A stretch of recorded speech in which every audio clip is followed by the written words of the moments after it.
విజయనగరం జిల్లా పరిషత్ సమావేశ మందిరంలో ప్రజాశక్తి 44వ వార్షికోత్సవ వేడుకలు ఘనంగా నిర్వహించారు.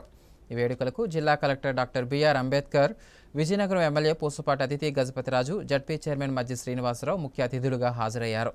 ప్రజాశక్తి 44వ వార్షికోత్సవం ప్రత్యేక సంచికను ఆవిష్కరించారు. నిజాలు సమాజంలో ఉన్నది ఉన్నట్టుగా రాసే పత్రికలో ప్రజాశక్తిదే అగ్రస్థానమని జిల్లా కలెక్టర్ డాక్టర్ బిఆర్ అంబేద్కర్ అన్నారు. శనివారం ప్రజాశక్తి 44వ వార్షికోత్సవం సందర్భంగా స్థానిక జడ్పీ సమావేశ మందిరంలో ఏర్పాటు చేసిన సభకు ఆయన ముఖ్య అతిథిగా పాల్గొని ప్రసంగించారు. ముందుగా ప్రజాశక్తి పూర్వ సంపాదకులు మోటూరు హనుమంతరావు చిత్రపటానికి MLA Pusapati Aditi Vijayalakshmi Gajapathiraju, collector Ambedkar, ZP chairman Majji శ్రీనివాసరావుతో కలిసి పూలమాలలు వేసి నివాళులు అర్పించారు. అనంతరం ప్రజాశక్తి ముద్రించిన 44వ వార్షికోత్సవం ప్రత్యేక సంచికను కలెక్టర్ చేతుల మీదుగా అతిథులు అందరూ ఆవిష్కరించారు. అనంతరం ప్రజాశక్తి జిల్లా స్టాఫ్ రిపోర్టర్ రమేష్ నాయుడు అధ్యక్షతన జరిగిన సభలో జిల్లా కలెక్టర్ అంబేద్కర్ మాట్లాడుతూ ప్రజాశక్తి కుటుంబ సభ్యులకు వార్షికోత్సవ శుభాకాంక్షలు తెలిపారు. ప్రజాశక్తి వార్షికోత్సవంలో 7 సార్లు ఇప్పటి వరకు పాల్గొనడం అదృష్టంగా భావిస్తున్నానన్నారు. నేడు అనేక మార్పులు వస్తున్నాయన్నారు. ఒక భావజాలంతో ఏర్పడిన పత్రిక ప్రజాశక్తి అని అన్నారు. సమాజంలో ఎన్ని మార్పులు వచ్చినా ఆశయం కోసం ఏర్పడిన పత్రిక ప్రజాశక్తి అని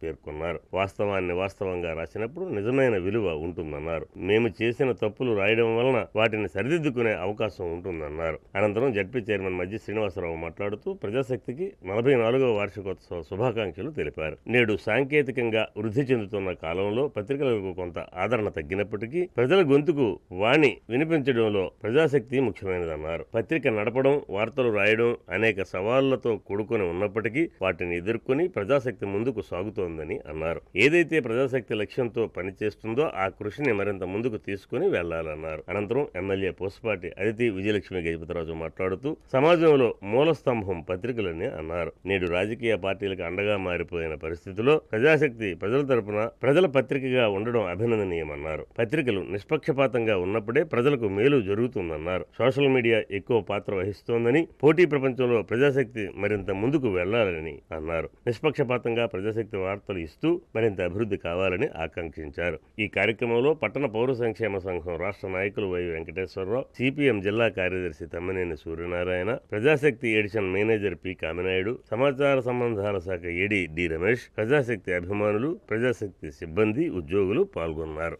ఒకే వార్తని మనం 4 పేపర్లు చదివితే 4 రకాలుగా కనబడుతుంది, 4 రకాలుగా వినపడుతుంది, 4 రకాలుగా అర్థమవుతుంది. కాదు, వాస్తవాన్ని వాస్తవంగా రాయగలిగినప్పుడే దానికి నిజమైన విలువ, గౌరవం ఉంటుంది. వాస్తవంగా చెప్పండి, తప్పేం లేదు. ఎవరేదో అనుకుంటారనో నేను చెప్తాను, మా మిత్రులకు వచ్చినప్పుడు చెప్తా ఉంటా, నేను తప్పు చేస్తే తప్పు చేశానని రాయండి, అప్పుడు నేను దిద్దుకుంటా. అది నిజంగా తప్పు అయితే దాన్ని సరిదిద్దుకునే అవకాశం ఉంటుంది. అది అందరికీ వర్తిస్తుంది. నేను నా గురించి అని చెప్పండి, ప్రతి ఒక్కరు చెప్తున్నా. ఒకవేళ మంచి జరిగితే అది కొంతమందికి ఇన్స్పిరేషన్ గా మిగిలే అవకాశం ఉంటుంది. సో వార్తను నిజానిగా రచించవలసిందిగా మీ అందరినీ కోరుకుంటూ, అందులో ప్రజాశక్తి ఎప్పుడు ముందే ఉంటుంది. అయినా సరే ఇంకొన్ని జాగ్రత్తలు తీసుకోవాల్సిందిగా మీ అందరికి నేను మనవి చేసుకుంటూ, అయితే మీరు ఎంత రెస్పాన్సిబిలిటీతో, ఎంత నిష్పక్షపాతంగా మీరు ఆ సిచ్యువేషన్ చూపిస్తారు, అంత పాజిటివ్ గా, అంత రెస్పెక్ట్ తో మీ జర్నలిజం అనేది కూడుంటారు. అయితే మీరు ఈ రోజుల్లో ప్రెస్ కాకుండా, న్యూస్ పేపర్సే కాకుండా, మనకి ఇప్పుడు ప్రింట్ మీడియా కాకుండా టీవీలు ఎప్పటి నుంచో ఉన్నాయి. అలాగే ఇప్పుడు సోషల్ మీడియా అనేది చాలా ముఖ్యంగా కీలక పాత్ర కూడా పనిచేస్తుంది. అయితే మీ జర్నలిజం కూడా ఈరోజు మార్పులు తట్టుకోవాలంటే కొద్దిగా కష్టమైన, ఎందుకంటే మీరు అందరూ ఎక్కువ రిపోర్టర్స్ గా ఆ విధంగా ప్రజాశక్తి అనేది ఆ విధంగా జరుగుతుంది. అయితే ఈరోజు social media by and large దీన్ని టేక్ ఓవర్ చేస్తారు. అయితే మీరు కూడా దాంతో అనుగుణంగా మీరు కూడా వెళ్తూ ఉంటే మీ పత్రిక ఇంకా ఈ 44 years కాకుండా ఇంకా సమయాన్ని లాస్ట్ ఇంకా ఎన్నో రోజులు కూడా కంటిన్యూ అయ్యే అవకాశాలు ఉంటాయి.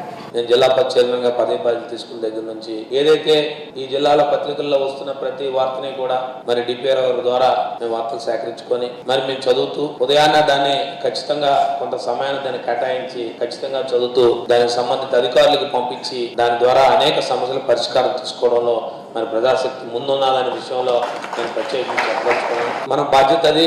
ప్రజాప్రతినిధులుగా మనం ఉంటున్నాం అంటే ప్రజల తాలూకా గొంతుకుని, వాళ్ళ ప్రజల తాలూకా సమస్యని, లేదా అక్కడ ఉన్న స్థానిక సమస్యల్ని మన దృష్టికి తీసుకొస్తున్నారంటే దాని బాధ్యతగా స్పందించాల్సిన బాధ్యత ప్రజాప్రతినిధులే. కాబట్టి ఎప్పుడూ కూడా ఇంత 44 సంవత్సరాలు పూర్తి చేసుకునే కాలంలో ఇంకా ముందుకు పోవాలని, మీరు అన్నట్టు ఇప్పుడున్న ఈ సాంకేతిక విజ్ఞానంలో, ఈ టెక్నాలజీ పెరుగుతున్న సందర్భంలో ఈ పేపర్లు నిలబెట్టడం అనే దాన్ని ఇంకా ముందుకు పోవడానికి ప్రజాస్వామ్యంలో తప్పకుండా ఇలాంటి వాదులు కూడా ప్రజాస్వామ్య వాదులు ఉన్నారు. తప్పకుండా ప్రజాశక్తి పత్రిక ఇంకా ముందు మరొక అనేక సంవత్సరాలు రాబోయే తరాలకు కూడా ఇది ఒక దిక్సూచిగా ఉండాలనే పత్రిక. తప్పకుండా దీనికి ఎప్పుడూ కూడా వ్యక్తిగతంగా మా సహాయ సహకారాలు ఉంటామని తెలియజేసుకుంటూ, ప్రజాస్వామ్యంలో ప్రజల తాలూకా సమస్యని మరి తెలియజేయాలి, ఈ ప్రపంచానికే తెలియజేయాలని ఒక మంచి ఆలోచనతో పెట్టినవి. అవే వ్యాపార వృద్ధితోనో లాభాపేక్షతోనో వారేదో ఇంకో రకమైన ఆలోచనతో పెట్టినవి కాదు. కాబట్టి ఇలాంటివి సమాజంలో ఉండాలి. వీటిని ఎప్పుడూ ప్రోత్సహించే బాధ్యత సమాజంలో ఉన్న పెద్ద వ్యక్తులు అందరం కూడా తీసుకోవాల్సిన బాధ్యత ఉందని చెప్పి నా బాధ్యతను గుర్తు చేసుకుంటూ, ఖచ్చితంగా ఇది ఇప్పుడు ఇంకా ముందు మరెన్న వార్షికోత్సవాలు చేసుకోవాలని చెప్పి కోరుకుంటూ